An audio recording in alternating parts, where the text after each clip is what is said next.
Song of the week this week is "Weight of the World." So, did you guys listen to the song at all? Yep. I did not. So, before we play the song, this song is the fourth track on Through It All, and it's one of the songs that me, Ben, and Joel. I don't know if we wrote that song. No, we wrote it with Joel. Me and you, Ben, and it was one of the songs that we were in the transition.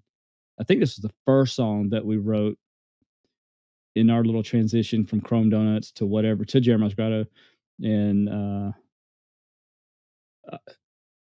I did listen to it. I was thinking about the words to it. I remember, especially at that time period, us as a band, but we also were seeing ourselves as a ministry at the same time, even though we didn't really, do altar calls or even have necessarily Christian songs. But this song was kind of that embodiment of ministry and band because, Weight of the World, we felt like we were on a mission and we were answering a call. We were doing what we felt that we were supposed to be doing. And see that but it felt at the same time, it felt like I don't know if I would say, I guess you could say heavy, not a burden, but just a heavy calling, I guess. And that makes sense. So kind of think of that when you listen to the words. So this song is different, way different than the song we did last week in the thought of this song actually has a lot of words. Yeah. To me, it's got too much words. There's too many words. I think we even had a third verse at the very end of the song. And I will say there's a lot of instrumental stuff in this song. Like the intro is really long, and then there's like a middle part or two middle parts that are a lot of instrumental. Like for as upbeat as the song is, it's a pretty long song. It's like over 5 minutes. Yeah.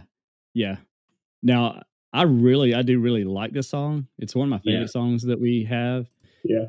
And there's a part in the middle of it, and I think it was Sean. What's Sean's last name from the Goodbye Letter? Sean Skipper. Huh? Yeah, Sean Skipper.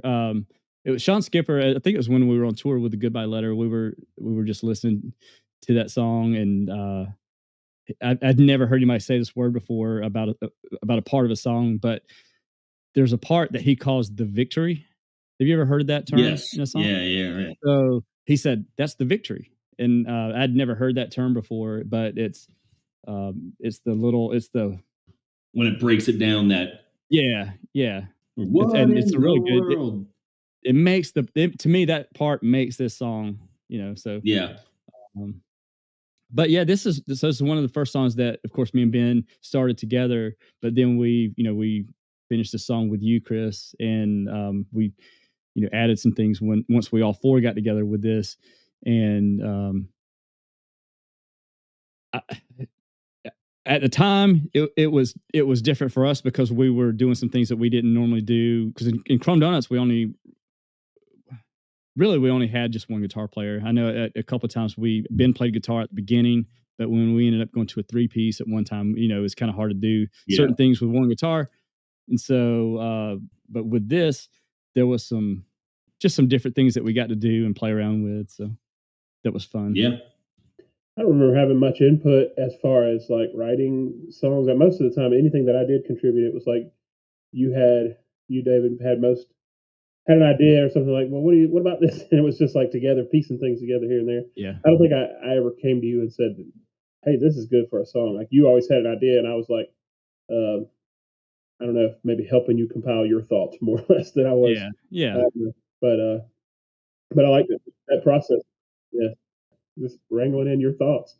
Yeah. I mean, that is something that I miss, that creation process. No, this song also, like when we really first started playing, before we had like the stuff that later was on Million Miles EP, this was like the song with a lot of energy at like probably the most energetic one. This, and I would even say this more so than Month of May. Maybe this than Wish You Were Here, but this song was like one of those is like, okay, like we're gonna kick it in high gear. So And kind of, I think we asked this question before already in one of the other episodes, but so, about the style of Jeremiah's Grotto for Through It All and what style this like even this song is. But I was thinking about it today, and it's, I mean, it's a rock song. It's a rock and That's roll. all I know how to say. This is a straight up just rock song, and Yeah. not rock and roll, because that sounds like something else, but rock song. Yeah. This is And total rock song. it's just got a good vibe. It's got some meaning, and it's got a victory. And a victory. I don't know what that is. All right, so y'all want to listen to it? Yeah, let's go. Ben, I mean, you haven't listened to this in what, 20 years? Maybe Okay. a few weeks.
I had to contribute on this one somehow.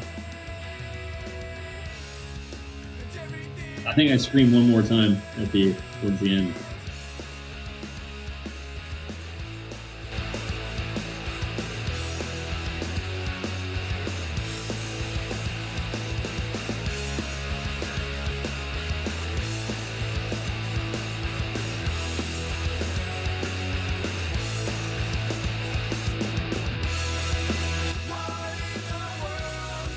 That was the victory right there. Yeah.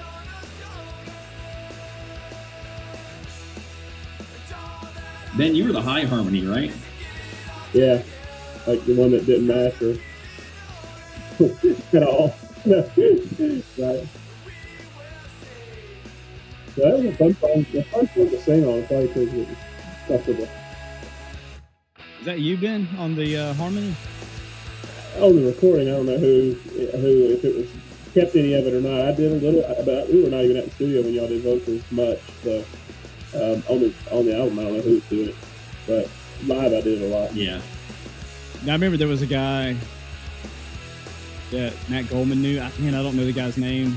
It may be on the album, and I think it's in the notes on the album. But I don't know if it was Matt just being like, "Man, these guys need some help here, and would you mind singing on their recording, even just one song? It'll just."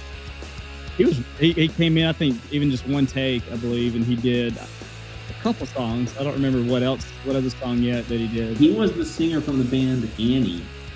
Yeah, that's right. Yeah, I really like that band too. They're really good. ANNIE? Yeah, I haven't found them on Apple Music. Someone said they're on Bandcamp. But... Okay. Yeah, I always wondered what that guy did. I mean, he was really good. Here goes. There you go. And that is not "We Will See Indians." Yeah, everyone's like, where do you guys see Indians? Like, what? Like, in the end, it's in the end. we will see Indians in the end. Native American.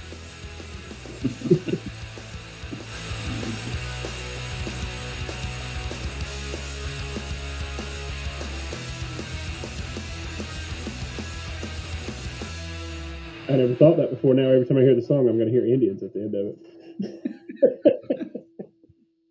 Thanks for that. You've never thought that, really?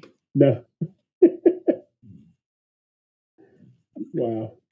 That's funny because I don't know if it was Larry just pointed it out to me or maybe I just thought of it, but yeah, I've always thought that. Yeah, someone else pointed it out to me, and then now when I hear it, I'm like, yeah, I can hear it. We will see Indians. There's some other stuff that I hear that it's hard for me to unhear, and and I definitely blame Chris because Ben, if you weren't in the studio, then it's not necessarily your fault. Right. But there probably was a point to where we were like, "Hey, listen to this," before it was mastered or something, and nobody's still caught. But let's see, how does it say? You blame Chris for what didn't get fixed. Oh, man, what's the words here? So I guess it's a pre-chorus. No, it's the chorus. It should say, "It's all right. It's okay." It doesn't say that. It says, "Wit's all right. Wit's okay." Man, it bugs me so much when I listen to it. But yeah, man, who was singing that part? Who produced this album?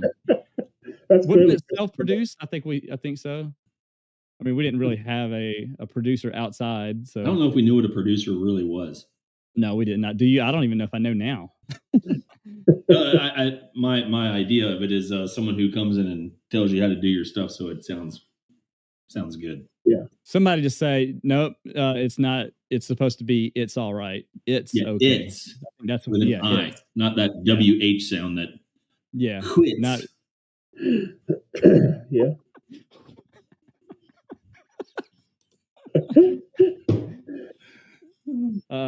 That's funny. Really Chris's fault. It is. I mean, I didn't realize I was the one leading the endeavor, but okay, I'll take it. Yeah. I was so wore out from producing art, man.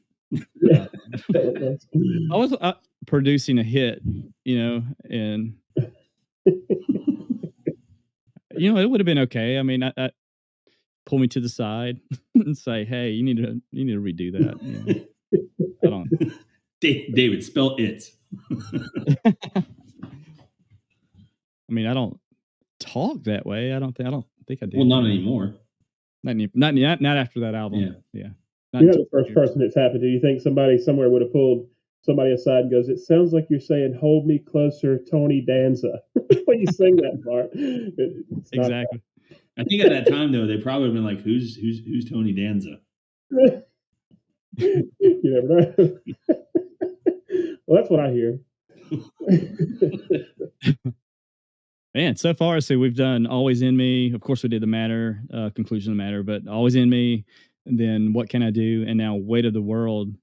And I mean, I don't understand how we didn't make like a longer career out of this. I mean, I am kidding, but I really do like those songs. So yeah, it's held up pretty good. I wish I would have, not that I didn't like them then, but I wish I would have probably liked them more. I don't know. When you're in the middle of it, it's kind of, because you're thinking about the next thing that you want to do, but now looking back, it's not that bad. Do you think that same song every day for 2 years? Yeah, I think it seems like anyway. Get tired of it. Yeah, and we had played it a little bit before we got with Chris too, just kind of testing it out. So, I mean, do you think it's like a patience thing? Like you it's like, oh, all right, well, I've done this now. I just want to hurry up and get to the next thing, and not really like. Yeah, where you don't get to enjoy what you created. Yeah, Definitely. Yeah, I think so. That album we already talked about, but it was kind of rushed to like 2 months from getting with Chris, and then here we are in the studio, and but I don't think I would do it any different if I had to go back. So Right. We keep saying the next one's going to be better. yeah, did that guy come back and say we've got the studio now? So Ben, what are you doing in April? You found that bass? Yeah, Yeah. I didn't see it yet. it's already at the studio. Yeah, it's there. Yeah, it's waiting for you. We found yours. They said, all right, you want to come pick it up? I said, no, just send it right to the studio. Appreciate that. I've got this. I've got to put it together. It's one of those kit guitars, but that's the neck. It's like a kind of like but it's one of those cigar box guitars I got for my birthday and from Matt. It's only got 3 strings, but I mean, I'll say that's an awfully skinny guitar, but it's almost a bass. I mean, yeah, 3 strings. Right on. Let's figure that out.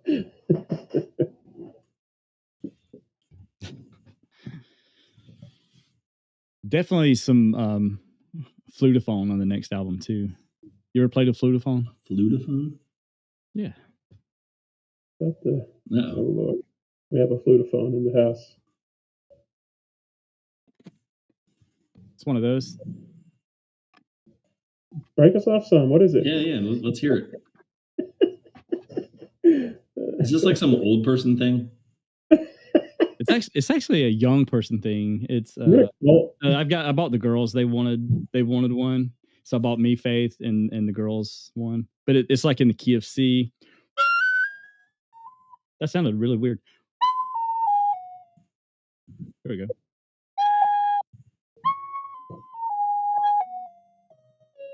Okay. I wanted something easy for Isla to start kind of playing around with, and be able to, because she's very, I don't know, she gets like little melodies in her head and things like that, and I give her something. It's in the key of C, really easy to play, and something she could have got her a drum kit. Yeah, really. Yeah, they would love that. I've had a couple. I actually do have a set out in the shed, but we don't have anywhere to really put them. So, you don't have a living room? If I did that, I may not have a wife after that. I'm not sure, but yeah, still have a living room and a drum set. Yet, out of all your kids, out of all your kids, you don't have a drummer yet. Caleb can play drums, but Caleb he's can. a guitar player for sure. Grayson is a drummer, but I just can't get him to play. That's the thing. He is, though. He's got it built in, but maybe one day. Yeah. Yeah, you got enough kids over there. You have a ska band. Well, I guess if you're buying whatever that thing was, a flutosaurus phone or whatever you called it, you're getting those. What did a flutosaurus? I don't know. Whatever word you said. I mean, you said word, but you threw in saurus in there. Yeah.